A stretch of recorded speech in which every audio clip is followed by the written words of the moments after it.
Kia ora e te whānau, welcome back to Real Talk, and I'm Rachel Petero. I am here in Tamaki Makaurau, in my bubble, and it's wonderful to be here with one of my very, very cool friends, Tania Bearsley. Kia ora, Tania. Kia ora, talofa, Rachel, really lovely to see you. Oh. I'm just sad I can't give you a hug. Okay, let's give ourselves a virtual hug. Wonderful to have you here. And really, for those who haven't been here before, we just hang out with some really awesome wahine who have connections to either their native lands here in New Zealand or maybe in the islands. We've got a few ladies joining us from North America soon, and we just have a kōrero. And the reason for the kōrero at the moment is really around what's been going on for our whānau, our families, our communities during COVID. And it's fascinating what women can do during times of hardship. And so, Tania, I know that your father has whakapapa to Samoa and Api and Savaii. Yeah. And your mum has, that you're just finding out, your mum has connections back to Ngaitahu in the South Island. So when you're Porirua proud, when you put that together, what does that give you as a New Zealand woman living in the UK? What does that give you to know that you've got all of that richness within you? Yeah, that's a great question. I was living in the UK for 15 years, and if I'm really honest, I probably didn't really own who I was within all of its entirety for about 6 years into that journey, and then started understanding that that connection back to my Pacifica and through ancestors, Māori lineage. It's a huge part of who I am, and so it just helped me always remembering that I had an ainga and a whānau that was always wrapped around me wherever I was in the world. And that just gave me strength actually to face some of the challenges that it is when you're starting over into a new country or city. And then what it also did, I think just that heart of hospitality that I've been blessed with through my whole life meant that I was connecting with people from all over the world in a really genuine way and immediacy. And then I've ended up with this global family that lives within the M25 of London, but represents people from all over the world. So I think it just gave me the courage to be hospitable and to be myself, because I had some pretty amazing whakapapa and roots that underpinned me but also supported me. Beautiful. And so we welcome you, no mai hara mai ki Aotearoa, back to Aotearoa, and you arrived here from London when? So my husband and I arrived via, we were on a round the world trip. It was our first trip as empty nesters because our daughter had relocated to Melbourne.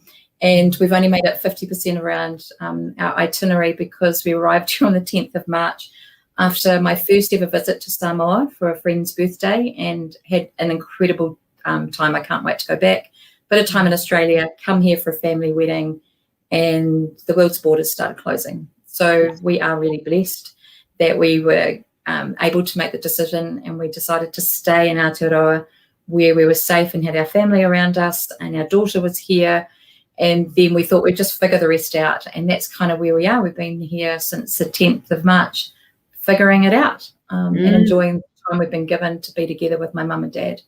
Beautiful. And so like many New Zealanders, but actually like many others in the whole world, actually, the world has changed. Yeah. And we find ourselves coming out of level 3 to level 2 on Thursday. Is, good news for some, maybe not for others, especially in the business sector. Yeah. What I suppose during the time that you were at home, what were some of the things that you were noticing about maybe yourself, the family, small bubbles, sometimes creating a little bit of tension now and again, emotion? What's been going on in your bubble? Yeah, well, in our bubble, so we range from retired through to 25. So there's, 3 distinct generations that are going through different things. Firstly, a shout out to mum and dad for giving us a roof and a home. They enjoy their space, but have opened, as family do, welcomed us in. And so my dad's actually decided to retire during this process, which was a really big decision. He was past retirement age, but just decided that now is the time to make a lifestyle change. Our daughter's having to rethink her future because her pathway to her previous life in March isn't there at the moment. And then my husband and I are having a look at, how do we keep things going in the UK? So we've all been going through 5 very different journeys through this time. And my job with Kia New Zealand keeps me connected to New Zealanders across UK and Europe. So I've been living dual time zones as well, sort of starting as early as 5:30 in the morning and finishing at 11 o'clock at night. So for me, I've kind of probably been quite distanced from my family, locked away in rooms on calls up in the Northern Hemisphere. And the other week, to your point, I had meetings with people in 11 different countries. And Rachel, we are truly in this together. We're all living our own individual journeys, but every person had their life impacted. They're either having to live alone or with family, work, study, and life had collided, or people had vulnerable family members or people on the front line. So, we're all in this. And so what's been interesting for me is because I've got this blessed role that sees me looking within a UK lens but supporting New Zealand, I've just been really inspired by what has been born through this crisis while we all try and hold each other on. So, helping the likes of Manaki with the business-to-business support, the SOS businesses, where we've been able to tell businesses that we will be back for you and we will help you. Helping families with food aid with Salvation Army. I've just been really proud of what has sprung up in the immediacy, helping the vulnerable through the Student Volunteer Army. Where I've struggled is I have felt paralysed to physically help anybody. And so level 2 for me presents opportunity to get out into Porirua, into the community, and see if there are people that I can help. I'm a bit overwhelmed about having all this choice all of a sudden again. I hopefully that answers your question around where we've all been, what I've been really proud to see, but what I'm really looking forward to getting involved in. Yeah, beautiful. And I think that's the transition, isn't it? It's the transition as we go through the change, because every day is different. Yeah. We've all woken up with different moods and different feelings, and we've all just tried to support each other with that. Plus, we're all surviving on our summer wardrobe. So my husband and I just had beach holidays. So thanks to New Zealand Merino from the warehouse, and I've got my Adrian Whitewood taonga that I purchased from the Kahui Collective before everything shut down. So I've got a little bit of style in the house, but I am surviving on my Pacific Island holiday wardrobe. Oh, I love it. You can't go wrong with the Pacific Island wardrobe. No. Hey, so you have you do have a blessed role with Kia, and you also were awarded the 2020 UK New Zealander of the Year. What does that involve? What? Well, that is, I still pinch myself over the accolade. So it's an award that hails back in the UK back to the late 90s, and the amazing Peter Gordon was the first to be bestowed that honour. And I'm joined an alumni of some pretty amazing New Zealanders who the award looks at New Zealanders or Brits who contribute to the relationship between New Zealand and UK in an impactful way over and above their day job. And the alumni are illustrious leaders and creators who I've admired for a very long time. How I found myself bestowed with the honour is that the wonderful thing is that the award is community nominated. So as a community each year, we will present people to the New Zealand Society and their judging panel to consider. Due to the engagement and involvement I had with bringing together a vigil at Trafalgar Square in response to the Christchurch shootings, I was nominated for the support that I gave the community. I'll be honest, it was a really tough nomination to accept because it came on the back of horror. But what I sat and considered was that often those who do get put in the spotlight don't seek it. And if I, through this, could inspire people to step up and support their community whenever they need it, then that's what this was about. So we, in February, so it was just around Waitangi Day, black tie ball in London, nearly 300 New Zealanders and friends of New Zealand having a glamorous evening. Sir Jerry Mataparai, the then High Commissioner, was there. It was a really wonderful evening.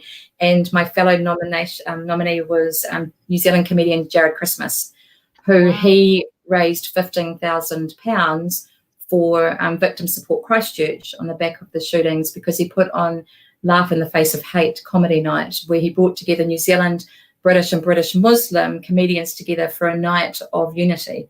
So we were both very humble to be nominated, and then I was bestowed the huge honour of being UK New Zealand of the Year for 2020. Many tears, and it's not a accolade that comes with any responsibility, but I think that with any accolade there is a responsibility. So my husband noted that I said to Daniel Whātau on TVNZ that it just encouraged me to keep serving my nation. The next morning when he saw the article, he took me aside and said, "You just said you're going to keep serving the nation." And that's what it meant for me personally, was just to keep helping when I can. So yeah, pretty lucky. And we all got to get snazzed up for the night, and I had 30 friends and family join me in the hope that my name would be called out. So it was a very emotional night, and we had Ngāti Ranana there who bestowed me with a very powerful haka in response to the award. So it's this beautiful collision of what is right about New Zealand in that event, and about inclusion, togetherness and community. So yeah, pretty special night. Yeah. I followed the photos and the videos, and really proud that you were bestowed that honor. And I totally agree. You're a connector, you're a staunch New Zealander, proud Porirua resident, and you do so much for our country. So congratulations. Thank you. Haven't had the chance to say to you. Yeah, thank you, my darling. And also, what it was really important to us as a community. So yes, I may have led from the front. Someone had to, but it was a collective. If you look back to the reason for the nomination, so the vigil was once again an example of communities coming together, and we had the support of the High Commission, but obviously under the circumstances, we as a group of people had to lead. And but it was about showing our British Muslim brothers and sisters that we as a community were there, and that we were there with them. And so what it brought, this collision, togetherness across multi-faith people around the world. I mean, you've been to Trafalgar Square, there were 3,500 people, we think, there gathered. And when Hussein Rasool turned Trafalgar Square into open air mosque, and with the call to prayer, with the adhan, the moment in life I will never forget, because it shook everyone's grief. We had everyone holding hands, which we couldn't do today, and everyone in close proximity. How fast the world changes. But it just, the togetherness was a really powerful thing, and many life lessons in it for me around looking left and right, helping each other, and beautiful. And Tania, the future is where? UK or New Zealand? Well, my heart sits in both, because I've been really, really blessed. So because we found ourselves in this lockdown position, it won't surprise you to know that my family and I are having to have a look at what our immediate future looks like. So we're still mapping that one out. I'm still completely engaged in helping my community in the UK and Europe, but also having a sense as to what we can do here while we're on the ground. So for now, and we've got a wonderful house guest looking after our house and our cat in London. He happens to be from Porirua as well. So certainly, helping each other out there, and watch this space. I can't wait. But we've got a few other things to talk about before we, wrap it all up. So you've had, you've dabbled in a few things. You've been, you've lived in Europe, worked in Europe. Just give us a snapshot of all the types of jobs and careers you've had in your life. Oh my goodness. Yeah, the plotted history of Tania. So the life I left saw me, my CV under my arm. I had been a catering tutor at Porirua Polytechnic. Had been a catering manager and event manager for restaurant catering in London and Porirua. And, way back I'd worked in sales and marketing and insurance. I certainly had quite a raft of skills up my sleeve, and we even ran a business in Porirua for a couple of years. So get to London, and obviously you're, as I say, this jack of all trades, and then everyone's looking at your CV going, well, what do you actually do? So what I did out of all of that was I did something different. So I ended up being a sales manager in event sales. So I ended up at one of the largest hotels in London selling event space. And I did that for about 3 years. So went from knowing nothing to doing pretty well at it. Then got itchy feet and went to the British Museum and did events there, which was just amazing. I had keys to a library wall in the King's Library, and that door led into my office, which was one of the reasons I took the job. So that was amazing. Back to hotels, and that was through the GFC. So obviously things had gotten a little bit tough in the UK around work and flow of money. So I held on to that job. But over time, I started to realise that I was working in an environment that probably didn't fulfil me, and I didn't feel I could bring my best self to work. On hindsight, it also turns out I was nearly turning 40 at the time and had a daughter who was about to go travelling. So I didn't realise all of those things had impacted on my decision-making, and I started to look outwards, and through the help of some women that I'd met through the network that helped us connect, the New Zealand Business Women's Network in London, I started seeing that there were other things that I could create. So from all of that was born Sigillet, which is colouring in books for adults. And the first book was drawn with a friend of ours, Mandy Pope. And I went to Mandy and said to her, Mandy, how do I ask an artist to draw some line drawings for me and for them to take me seriously? Because I think that there's a room for beautiful art pieces to colour in for adults as a way to re-engage with creativity, mindfulness, and just frivolous fun, because the life gets a little bit too serious. And she just looked at me and said, don't ask anyone else, I want to do that. So her and I created our first book, which was 21 Master Paintings. And then from on there, I did a collection of my travel pictures and got a graphic designer to create some patterns out of that. And then I had this raft of ideas. The books started being shipped around the world to 12 plus countries. We had Zigglers, as we call them, all around the world. And then I lost confidence in myself. And this is only with hindsight, because what I used to say is that I get attracted by shiny things. So I became the president of the New Zealand Society in London, which is a voluntary role, which fit all of my natural loves, but also my previous work history around bringing people together, events and so on, and community. And then I took the foot off the pedal with Sigillet. So created like a zeitgeist, created this movement before there was a big movement. And then once the big wave of colouring in hit the commercial world, I was way behind, because I actually didn't know how to make the leap in publishing. I didn't know really how to promote my business as an e-commerce product to get it out there. And I just didn't think to ask. I just let it sit there as too hard. So that was, about 7 or so years ago now. And so when lockdown, when I decided to make it dormant, because it's not over, it's just kind of sitting there as a project. When we went into lockdown, I just realised that people were going to need something. So I brought Sigillet alive again and just started sharing our images, and we had Zigglers again celebrating that. So, yeah, New Zealand Society led me to Kia, which brings together all my loves to support New Zealand offshore, to help celebrate New Zealanders' contribution in the world outside of New Zealand, to bring together people for events, to celebrate our high achievers, and then to help our businesses. So yeah, I've been doing that for 5 years. So I'm really proud of my wibbly wobbly squiggly career, because people approach me and say, have you considered doing this? And I think, oh no, that looks too hard.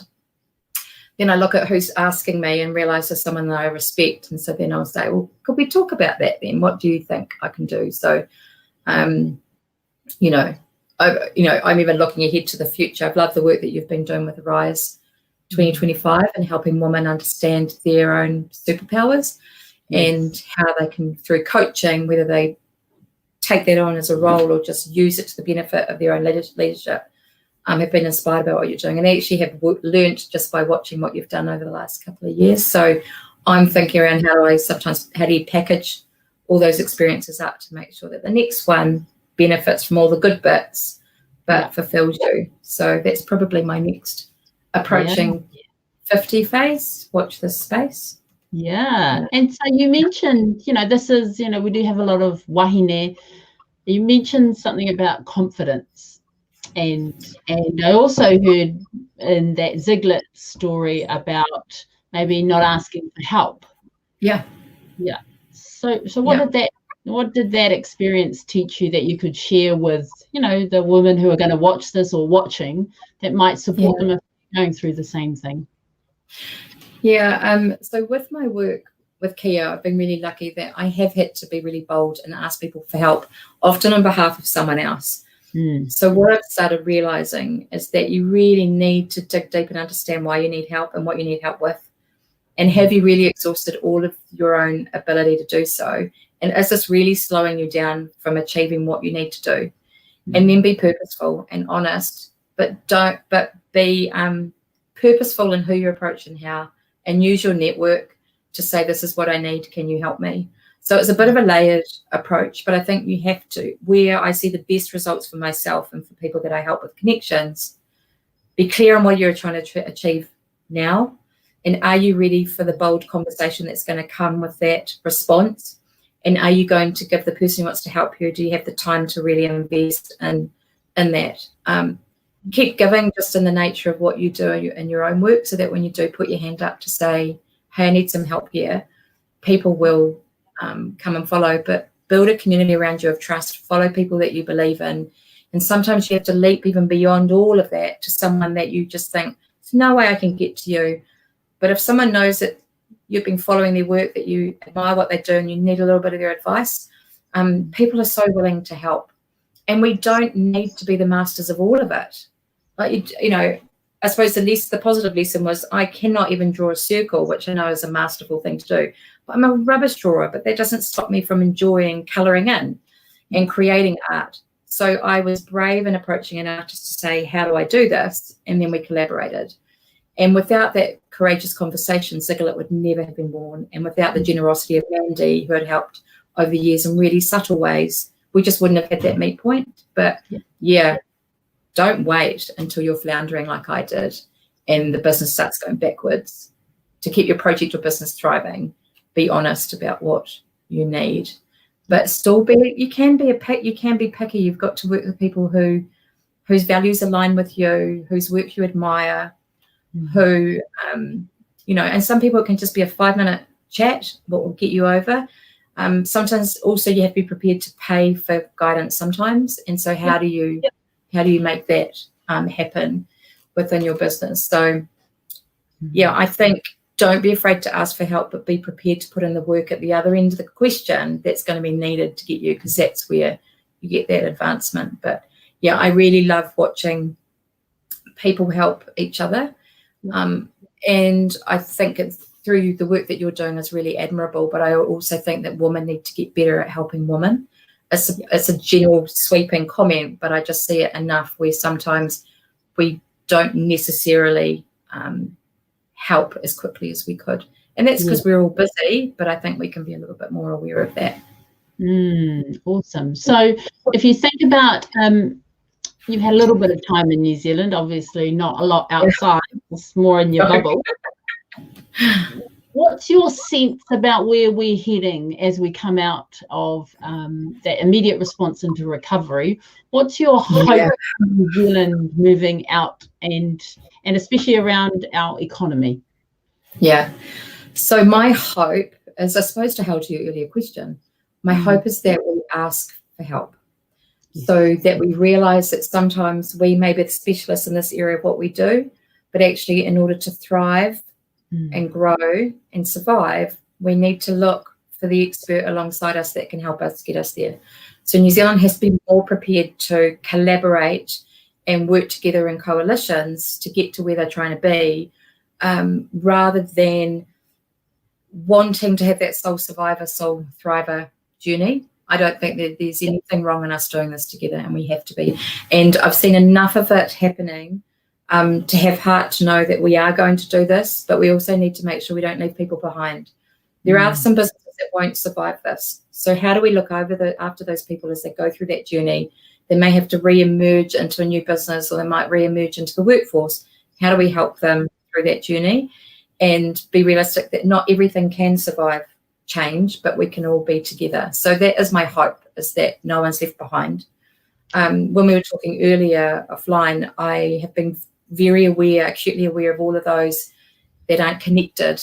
So there, as many of us have been able to have Zoom meetings, see friends, have quizzes, have dinner parties, there's a whole lot of Aotearoa that is not digitally connected. And there are a whole lot of young people that aren't having access to all of this content and inspiration and information out there. So I want to know how I help them catch up to us and that they don't get left behind as well. So there's a lot going on up here, but I think we've got a beautiful nation. I do like the mentality of a team of 5 million. And so with that comes responsibility to make sure you don't leave your team members behind. Love it. Love it. Yeah. And so what have you seen since you've been home that you've been really proud of from our Indigenous communities, Māori, Pacifica? What have you noticed as you've, scoured the internet? Yeah, a bit. I'll be honest that I haven't had as much time to do that, but the stuff that's kind of come around to me is the collaboration across all businesses across Manaaki has been really interesting to me, and having the different faces of leadership. If we start to look at the Indigenous spread across New Zealand, it's been really inspiring. But within that Pacifica world, I've loved the work that the likes of Beatrice Whamawina has been doing with supporting Pacifica business and making it really loud that they're allowed to put their hands up and ask for guidance and support, and that they don't need to be stuck on their own, because I know a lot of these businesses are about helping Ainga or whanau first, but actually now's the time to ask for help and see how we help you grow.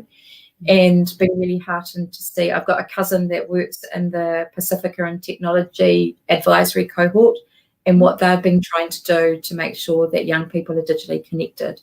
So they're just a couple of examples of things that have come to me.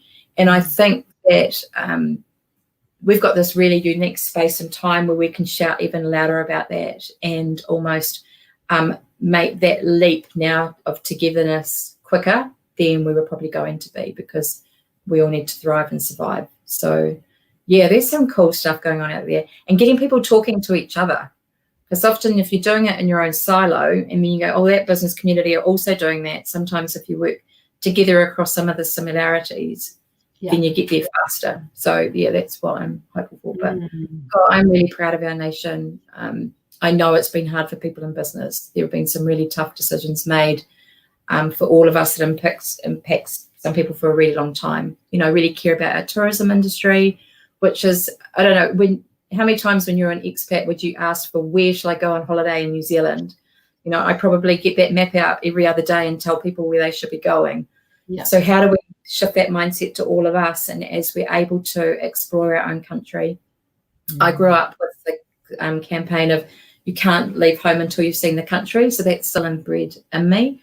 So we need to explore, we need to shout out about the great things, we need to support our businesses local. So that's probably the first thing I'm excited about on Thursdays, shopping local and getting a decent coffee.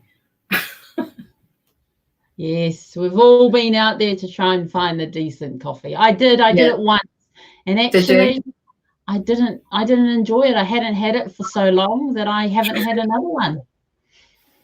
So yeah, I'll be going into I joined the minute we got here and knew we were going to be here for a while. I joined the Porirua and the Aotea where Mum and Dad live Facebook group. So I'm going to be asking people to tell me where the best coffee is in the region.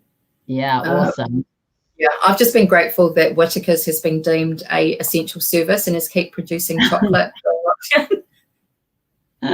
What has been, so chocolate has been your go-to. What else have you gone to during lockdown? Yeah, Macintosh's toffees. There was nearly a panic when there was none at the dairy the other week. And I don't know, I even have to admit, because I used to be a chef, so I really like gourmet food and I really love the food journey.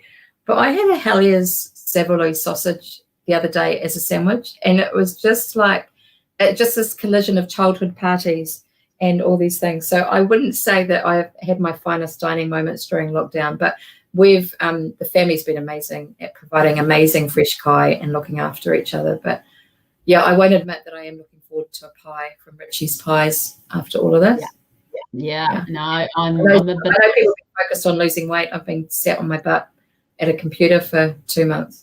Yeah, no, it's a again, it's how everyone is coping, and different things work for different people, and so this is not the time to judge people. No, I know, and that's the other thing is that I'm very acutely aware that this collision of community, as we all get reintegrated into this, like bringing humans back out into the wild, is that we need to look after each other, because there are people out there that have been working harder and longer than they've ever worked, and then you've got some of us that haven't been able to work, so have nurtured our families and looked after ourselves, and then there are others really struggling just with the whole closing down and the proximity that can't get to people. So we've got this collision of society that's about to come together, and we can't presume that we understand anyone's story around us. So I think we need to be kind to each other through this reintegration, because there are some people that are at burnout physically, and there are others who are struggling mentally. So I don't think you need to be hard, don't try and fill the diary overnight. Ease back in and be kind. Yeah, be safe, do all the things that we need to do to move from 2 to 1, or from 2 in terms of numbers to bigger numbers. I think it's a process, isn't it? Yeah, and it's really tough to have perspective on the noticeable differences this has had on our economy and on our society, right? It's really hard. There are families out there grieving because they've lost loved ones through this process or during this process in time. And then I just, talking to friends in New York versus friends in Tuscany, friends in Paris, friends in London, everyone's having a very starkly different reality to this. And I suppose we just don't want to be having the conversations that some of our friends in New York and facing the realities are seeing. So we just need to keep looking after each other. And I know some of us try and smile with your eyes, because some of us will be wearing masks and some not. Yeah. And keep smiling, keep greeting each other, keep a lookout for each other. And I'm looking forward to seeing the beach again, seeing the water. Yeah. Awesome. And so have you got any, I know you spoke, and thank you for sharing of yourself around your Ziglet experience, and how that helped you. But have you got any sort of final messages for our women, women supporting women? Absolutely, 100%. Anything else you want to leave with our wahine to support them through this next phase of, level 2, level 1, and then? Yeah, I know. And I know that there are many wahine out there who have all their roles combined and collide into one space. So don't be in too much of a rush to get back to what you think is normal, because that's not there at the moment anyway. And don't be afraid to say no to things. Don't be afraid to say, I need help. Don't be afraid to say, it's too much, I'm just going to retract, because we have to give each other space and time. I know that won't be a luxury for people leading businesses. And so once again, what do you need? Do you need your girlfriends to drop some food around this week? Because, or now that kids can come back together, do people need to help each other more with the childcare? I don't know. Just don't be afraid to ask. And then on the other side, Rachel, seeing the work that the likes of Rachel from Kono and that are doing, shout out about how freaking amazing you are and what you created pre-lockdown, and hold on to those stories and share them. So it's a bit of a mix, really. Just be honest. And we're allowed to have down days. Just don't wallow in them. Own your superpower and get back up. Awesome. I love that. What's your superpower, Tania? My superpower is bringing the right people together to make amazing things happen. Love it. That is you in a nutshell. You're also, you're proudly from Porirua, which, and I say that because I think, there can be so many different stereotypes about different places, different areas, but I know that, places like Porirua are thriving, in their community. Yeah. So, shout out to Porirua. Yay, Pigtown. And I mean, born in Canners Creek, parents built a house on the outskirts of Whitby and went to Waitangarua, went to Aotea, studied and taught at Whitira. I'm as part of this place as I can possibly be. And it's been 15 years and I'm really looking forward to rediscovering it and seeing how I can help. And I know we've got a new mayor, and so I'm looking forward to meeting her and seeing what the city's thriving and trying to do. And I do say, to help with those stereotypes, I will say, Porirua, the home of Whitaker's chocolate, the haka, TJ Perenara, and, the great late Jerry Collins. So, there's some good stock here. And one of the most beautiful harbours in the world. So, I have to pinch myself that I'm back. And gosh, if autumn is like this in New Zealand, the weather's been incredible. We're going to be all right. We are going to be great. Yeah. We're going to be great. Yeah. We're going to be great. It's going to be a journey, everyone. And I just want to say thank you, Tania, for just being so open and honest and just sharing of yourself in your bubble. And I think that you should be the mayor of Porirua, actually. Anita's doing a really good job. No, I'll find other ways to help. I'm sure she is, but, I'm thinking future. Yeah. Actually, I'd love to be running the Whitakers Museum. I have to reach out to them, see if they've got any plans for that. Wouldn't that be nice if your whole life just smelt of chocolate? Do something about frivolous, but about the history. Because another role that I have is I'm really proud to be a trustee with the Te Papa Foundation. Yeah. So I'm loving being, although Te Papa's not open to the public at the moment, I'm really loving being back closer to that taonga and to see how I can help it thrive out into the world. So, there's a lot of cool stuff going on here. Yeah. How lucky. How blessed are we? How blessed are we? And so, Whitakers, if you need someone, Tania's potentially might be available. Yeah. You could taste testing, packing, whatever. It's been amazing to connect, and I know that we will do this face-to-face virtual hug. Yeah, I look forward to it. Yeah. So if everyone so this week on Friday, we're launching our Hiwa program, which is going to be an amazing partnership between Rise 2025, our coaching, leadership, mentoring programs going online, with the Indigenous team at Shopify in Canada. So we are bringing all that together to bring Hiwa to Māori and Pacific women. We launch it on Friday, so it'll be right here again. We hope you can enjoy us and join us on Friday at 12 o'clock. But for now, we're just going to say ka kite anō, be safe, be kind, smile with your eyes if you've got your mask on, as Tania says, and we will see everyone on Friday again. Thanks, Tania. Stay with me. And thanks for all your amazing work on behalf of all of us. So thanks for today. You're amazing. Ka kite. Ka kite.